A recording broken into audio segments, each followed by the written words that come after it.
10 anos depois da trágica partida de Philip Seymour Hoffman, o mistério e a fascinação em torno de sua vida só cresceram.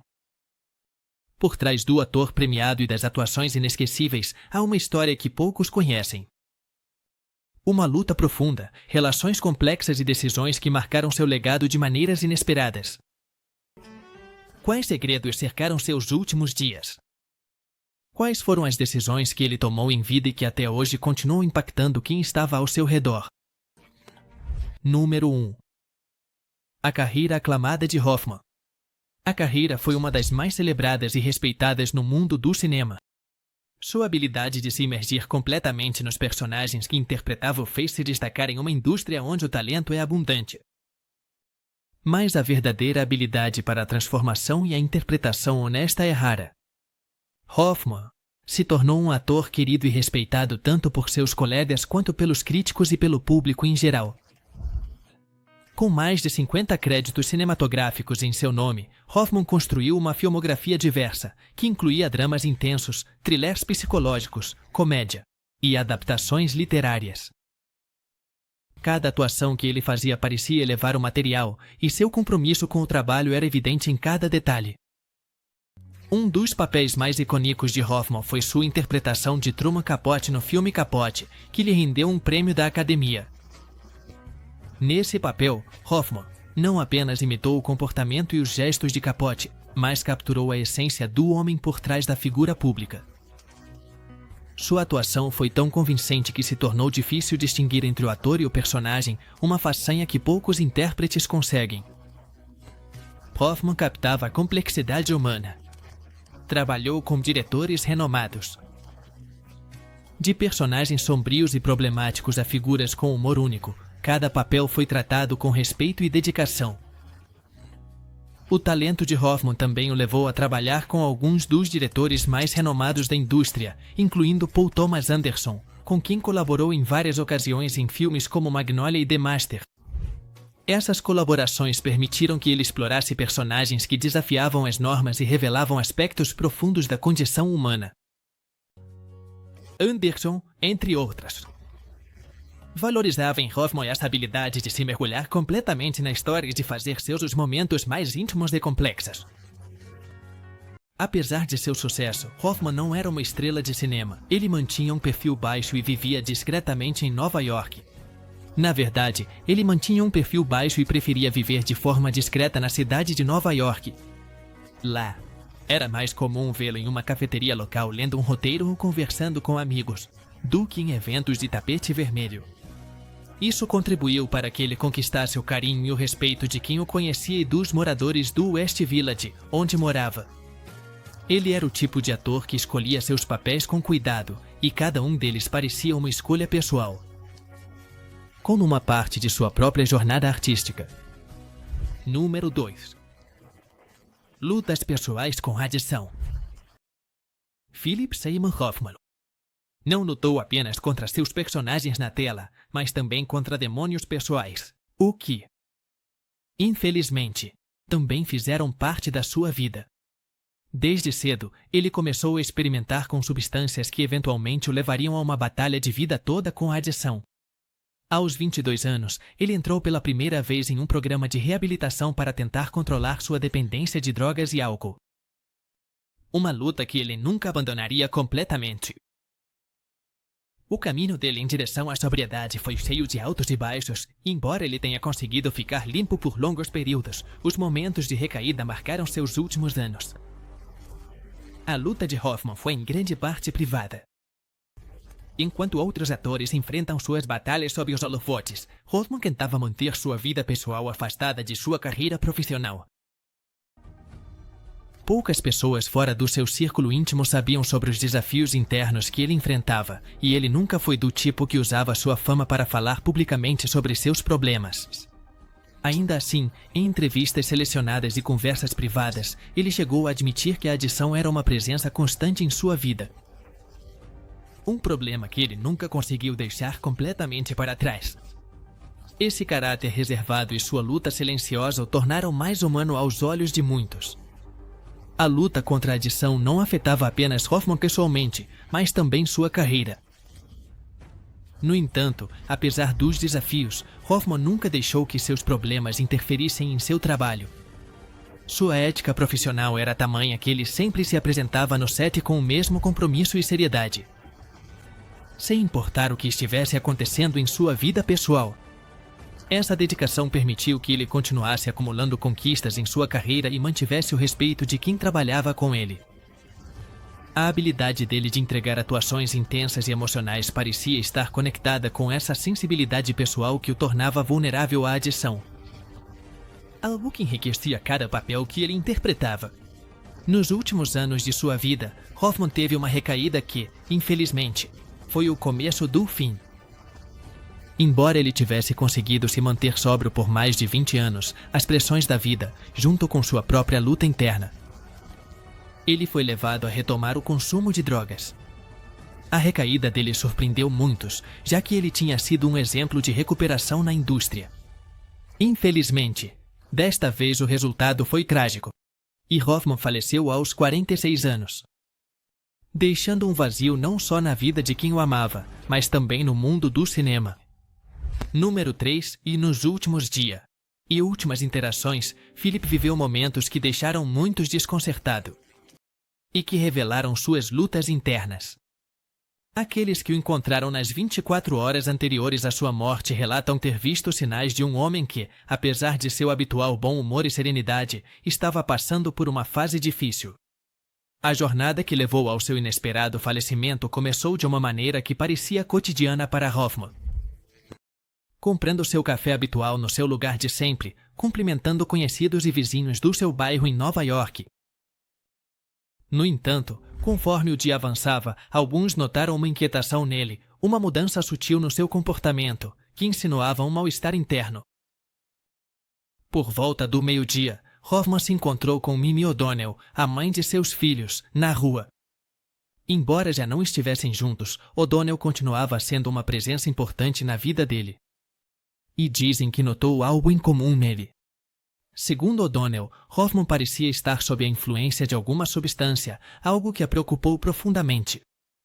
Essa observação se tornaria um dos últimos momentos em que alguém próximo a ele o veria com vida, e a imagem de sua ex-parceira naquele estado se tornaria uma lembrança inquietante para ela.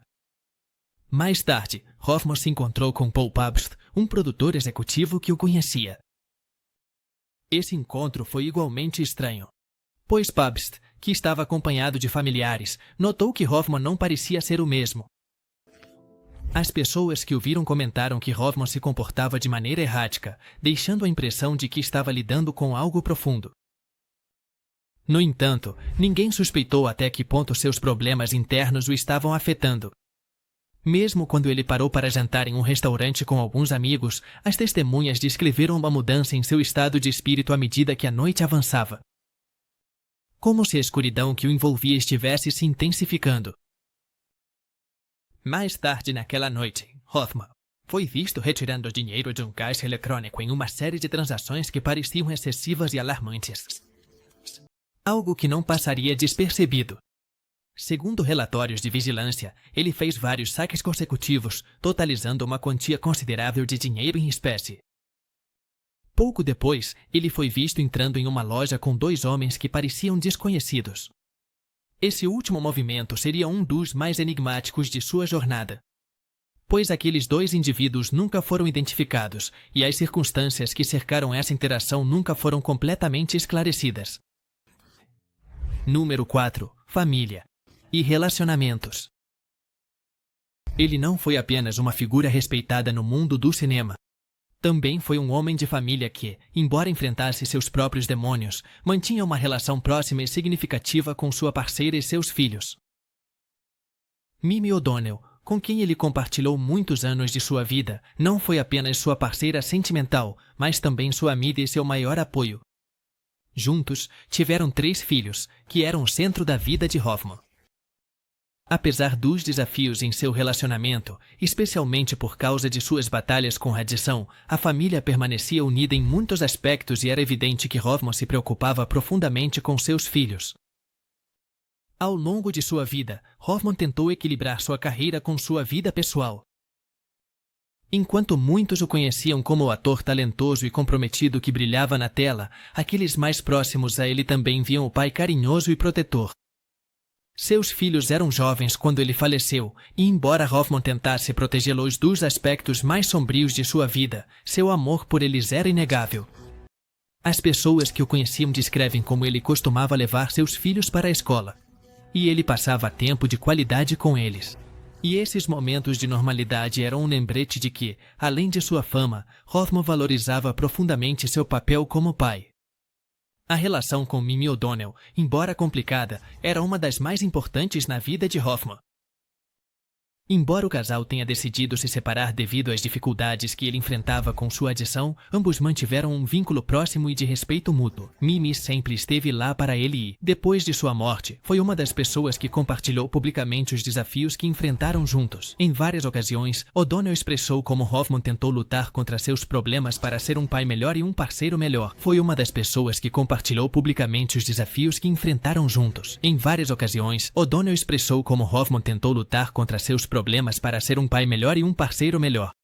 E como essa luta marcou os últimos anos do seu relacionamento. Hoffman não queria que sua fama afetasse a vida de seus filhos e, por isso, mantinha sua família longe dos holofotes na medida do possível. No seu bairro, ele era conhecido como um homem comum, alguém que se preocupava com sua família e que buscava viver uma vida simples e autêntica. Apesar da complicada relação com sua carreira e sua adição, Hoffman conseguia encontrar momentos de paz na companhia de seus filhos e de sua parceira. Essas conexões pessoais foram essenciais para ele, e os amigos próximos apontam que seus filhos e Mimi representavam seu refúgio e sua motivação para seguir em frente. Número 5. Relação com Mimi O'Donnell. Foi um dos aspectos mais importantes de sua vida pessoal e, por sua vez, uma fonte de apoio. E, em algumas ocasiões, de conflito. Eles se conheceram em 1999, enquanto trabalhavam juntos em uma peça de teatro, e a conexão foi imediata. Hoffman ficou fascinado pela personalidade e talento de Mimi, que trabalhava como figurinista. Em 2001, eles começaram um relacionamento romântico que logo se tornou uma parte fundamental da vida de ambos. Juntos, formaram uma família com seus 3 filhos e, ao longo dos anos, O'Donnell se tornou sua confidente, sua companheira e seu maior apoio. Apesar do amor e do vínculo profundo que compartilhavam, a relação de Hoffman e O'Donnell não foi isenta de dificuldades. Em grande parte devido à adição de Hoffman. Mimi, ciente das lutas internas de seu parceiro, tentou oferecer estabilidade e compreensão e, em muitas ocasiões, foi seu ponto de apoio. No entanto, à medida que Hoffman começou a recair, especialmente nos últimos anos de sua vida, o relacionamento se tornou mais complexo e desafiador. O'Donnell descreveu posteriormente como a adição de Hoffman era como uma sombra constante em suas vidas. Algo que ela via com temor, especialmente pelo bem-estar de seus filhos. Ao longo de sua vida juntos, Mimi O'Donnell tentou oferecer a Hoffman o apoio que ele precisava para enfrentar seus desafios pessoais. No entanto, chegou um momento em que, para proteger seus filhos e a si mesma, O'Donnell decidiu se separar de Hoffman. Essa decisão não foi fácil e não significou o fim do relacionamento em termos emocionais. Embora já não vivessem juntos, continuavam sendo uma família unida e trabalhavam juntos para criar seus filhos em um ambiente o mais estável possível. Mesmo após a separação, O'Donnell continuava preocupada com Hoffman e tentava oferecer ajuda sempre que ele precisava. Depois do falecimento de Hoffman, O'Donnell compartilhou um relato comovente sobre seus últimos anos juntos. E a difícil situação de viver com uma pessoa que enfrentava a adição. Em uma entrevista, ela falou sobre os medos constantes que sentia e de como tentou ajudar Hoffman até o fim. Embora no fundo entendesse que a adição era um problema maior do que os dois. Ela descreveu os momentos de desespero quando Hoffman pediu que ela o deixasse tentar beber só um pouco. E como isso marcou o início de uma recaída que, infelizmente, ele não conseguiu controlar. Número 6. Legado no teatro e no cinema. Philip Seymour Hoffman não deixou apenas uma marca no cinema. Também foi uma figura crucial no mundo do teatro. Como cofundador do Labyrinth Theatre Co. em 1992, Hoffman ajudou a criar um espaço para artistas emergentes e experientes, onde arte e autenticidade eram a prioridade. A companhia, localizada em Nova York, rapidamente se tornou um lugar onde atores, dramaturgos e diretores podiam experimentar e desenvolver sua arte sem as pressões comerciais da indústria cinematográfica. Para Hoffman, o teatro era um refúgio, um espaço onde ele podia explorar e compartilhar seu amor pela atuação, sem as distrações da fama. O trabalho de Hoffman no Labyrinth Theatre Co. foi essencial não só para seu desenvolvimento como ator, mas também para a comunidade artística de Nova York. Durante seu tempo na companhia, ele não só atuou em inúmeras produções, mas também dirigiu e orientou outros artistas. Sua paixão pelo teatro era evidente em cada projeto em que participava, e muitos dos que trabalharam com ele o lembram como uma presença inspiradora e generosa, sempre disposto a colaborar e a incentivar os outros a explorar novos aspectos de seu talento. A influência de Hoffman na companhia continua sendo evidente. Como uma presença inspiradora e generosa, sempre disposto a colaborar e a incentivar os outros a explorar novos aspectos de seu talento. A influência de Hoffman na companhia continua sendo evidente. E seu legado continua vivo através dos artistas que passaram por lá. Além de seu trabalho no teatro, Hoffman continuou construindo uma carreira sólida no cinema. Sua capacidade de alternar entre esses dois mundos, o do cinema e o do teatro, era uma das suas características mais admiradas. Enquanto muitos atores se concentram em um único meio, Hoffman se mantinha fiel às suas raízes teatrais. Mesmo quando sua carreira em Hollywood alcançava novos níveis de sucesso, era comum vê-lo em produções teatrais locais, e para ele, a experiência de atuar em um palco era diferente de qualquer outra. Uma conexão única e imediata com o público. No cinema, Hoffman continuava levando sua formação teatral a cada interpretação. Sua habilidade de estudar a fundo seus personagens e compreender cada detalhe emocional de seus papéis era uma técnica que ele havia desenvolvido no palco, e essa habilidade foi um dos fatores que o fizeram se destacar no cinema. A intensidade com que ele abordava cada papel refletia sua dedicação à autenticidade, e isso era evidente tanto nas grandes produções de Hollywood quanto em seus projetos mais independentes e pessoais. Para Hoffman, cada atuação era uma oportunidade de explorar uma nova faceta da humanidade. E seu compromisso com essa exploração artística se tornou uma parte essencial de seu legado. Número 7. Revelações e especulações póstumas. A morte de Philip Seymour Hoffman não só causou comoção pela perda de um grande talento, mas também gerou uma série de especulações e rumores na mídia. Após seu falecimento, começaram a surgir teorias sobre as possíveis causas e circunstâncias de sua morte, e a curiosidade pública desencadeou uma enxurrada de manchetes na imprensa. Um dos rumores mais impactantes foi a suposta existência de um relacionamento secreto entre Hoffman e David Katz, um amigo e roteirista. Katz, que foi uma das primeiras pessoas a encontrar o corpo de Hoffman, foi envolvido em várias teorias devido à sua proximidade com o ator em seus últimos momentos. No entanto, Katz e seu advogado negaram veementemente essas acusações, classificando-as como fabricações e sensacionalismo.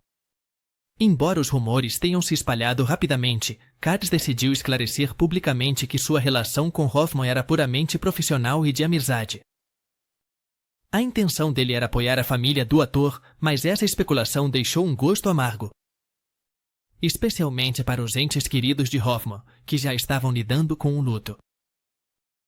Apesar das negativas, alguns meios continuaram publicando detalhes que distorciam a relação entre os dois, o que contribuiu para uma atmosfera de suspeita e morbidez em torno da tragédia. Outro aspecto que chamou a atenção foi a condição em que Hoffman foi encontrado em seu apartamento, cercado por apetrechos de drogas. Isso levou muitos a investigar mais a fundo o tipo de substâncias que foram encontradas na cena. As investigações revelaram a presença de heroína, assim como outras substâncias. Mas surgiram perguntas sobre se sua morte poderia ter estado relacionada a uma mistura perigosa de drogas, particularmente fentanil. Naquela época, a mistura de heroína com fentanilo causava um aumento alarmante nas overdoses. e alguns meios sugeriram que isso poderia ter sido um fator na morte de Hoffman. Número 8. Circunstâncias de seu falecimento. Na manhã do dia 2 de fevereiro de 2014, Philip Seymour Hoffman foi encontrado sem vida em seu apartamento em Nova York. O ator havia falecido em circunstâncias trágicas e as autoridades descobriram parafernália relacionada ao consumo de drogas no local. A notícia da sua morte chocou o mundo do entretenimento e seus fãs, que lembravam de Hoffman como um ator de imenso talento e autenticidade. A cena de seu falecimento revelou detalhes perturbadores, como a presença de várias bolsas de heroína, seringas usadas e outros itens que indicavam uma recente recaída em sua luta contra a dependência. As circunstâncias de seu falecimento geraram muitas perguntas e levaram as autoridades a iniciar uma investigação minuciosa. Um dos primeiros pontos que foram investigados foi o tipo de heroína que Hoffman havia consumido, e se essa estava adulterada com alguma substância que pudesse ter causado sua morte. Naquele momento, o fentanilo, um opioide muito mais potente que a heroína, estava causando uma série de overdoses na cidade. E os investigadores consideraram a possibilidade de que Hoffman tivesse consumido heroína misturada com essa substância sem saber. No entanto, os relatos sobre o conteúdo das bolsas foram contraditórios, o que só aumentou a incerteza sobre a causa exata de seu falecimento. Outra revelação que chamou a atenção foi a quantidade de heroína que foi encontrada no apartamento. As autoridades encontraram dezenas de bolsas não abertas, além de várias que já tinham sido utilizadas. Isso sugeriu que Hoffman estava lidando com um consumo considerável nos últimos dias de sua vida. A cena deixava entrever a profundidade de seus problemas com radiação, que haviam permanecido em grande parte fora dos holofotes, embora aqueles que o conheciam bem soubessem de suas lutas internas. Os detalhes foram uma amostra dolorosa de como sua vida privada foi afetada pela dependência e de como ele tentava enfrentar esse desafio. Longe dos holofotes. Número 9. Consequências legais e prisões. 2 dias depois da trágica morte de Philip Seymour Hoffman, as autoridades realizaram várias prisões relacionadas à investigação da fonte da heroína que ele havia consumido. A polícia de Nova York começou a procurar possíveis traficantes de drogas que tivessem vínculos com o fornecimento de heroína na cidade, e realizou uma operação em um conhecido ponto de venda de drogas, onde 4 pessoas foram detidas. Entre eles estava Robert Weinberg, um músico e suposto distribuidor de substâncias, que, segundo relatos, era conhecido por sua conexão com personalidades de alto perfil em Nova York. Weinberg, que foi apelidado de Wamortian pela mídia devido aos seus supostos vínculos com várias pessoas que haviam falecido por overdose, foi apontado como o suposto fornecedor da heroína que Hoffman consumiu. Esse homem era, além disso, conhecido por seus vínculos com o artista falecido Jean-Michel Basquiat, e rumores sugeriam que Basquiat costumava frequentar o apartamento de Weinberg antes de sua própria overdose. As conexões de Weinberg com figuras públicas deram margem a uma série de especulações e reportagens que acrescentaram um componente ainda mais sombrio sobre o caso de Hoffman. Após sua prisão, Weinberg expressou seu pesar pela morte de Hoffman e negou ter tido a intenção de prejudicar seu amigo. Desde a cela, declarou que considerava Hoffman um amigo e que, se soubesse que ele estava na cidade, o teria incentivado a participar de reuniões de alcoólicos anônimos. Weinberg afirmou que, se soubesse do estado de Hoffman, não teria deixado que a tragédia acontecesse. No entanto, ao ser questionado diretamente se alguma vez vendeu drogas para Hoffman, ele preferiu não responder, o que gerou ainda mais dúvidas sobre sua relação com o ator e a veracidade de suas declarações. Número 10. Fracasso do projeto de televisão Happy Is. Sempre foi conhecido por suas atuações impactantes no cinema e no teatro, mas poucos sabiam que ele também tinha projetos na televisão. Um deles foi Happy Is, uma série de comédia dramática que ele planejava protagonizar e produzir para a rede Showtime. A série, que mostrava Hoffman em um papel diferente do que em seus filmes, girava em torno de um homem na casa dos 40 anos, que estava cada vez mais desconectado de seus colegas de trabalho, especialmente dos mais jovens. Com uma abordagem humorística e uma perspectiva crítica, o projeto prometia explorar temas de alienação e a crise da meia-idade no mundo moderno. Apesar do entusiasmo pelo projeto, a produção da série foi interrompida pela trágica morte de Hoffman em fevereiro de 2014. Naquele momento, apenas um episódio piloto havia sido filmado e o futuro de Happy ficou em incerteza. Após seu falecimento, a Showtime enfrentou um dilema sobre como proceder em cancelar o projeto ou tentar encontrar um novo protagonista que pudesse assumir o papel com o mesmo compromisso e carisma que Hoffman trazia. Finalmente, a rede decidiu reestruturar a série, escolhendo Steve Coogan como seu substituto no papel principal. A chegada de Coogan ao projeto trouxe consigo uma série de mudanças. O elenco original não voltou na sua totalidade e a produção teve que se adaptar ao estilo e à personalidade do novo protagonista. Embora Coogan fosse um ator experiente e talentoso, Happy não conseguiu alcançar o nível de sucesso que se esperava com Hoffman. Os espectadores, que esperavam ver o querido ator em um novo papel, não reagiram de forma favorável. A série atraiu 430 mil espectadores. Além disso, as críticas foram em sua maioria negativas, e alguns veículos descreveram a série como mais irritante do que divertida.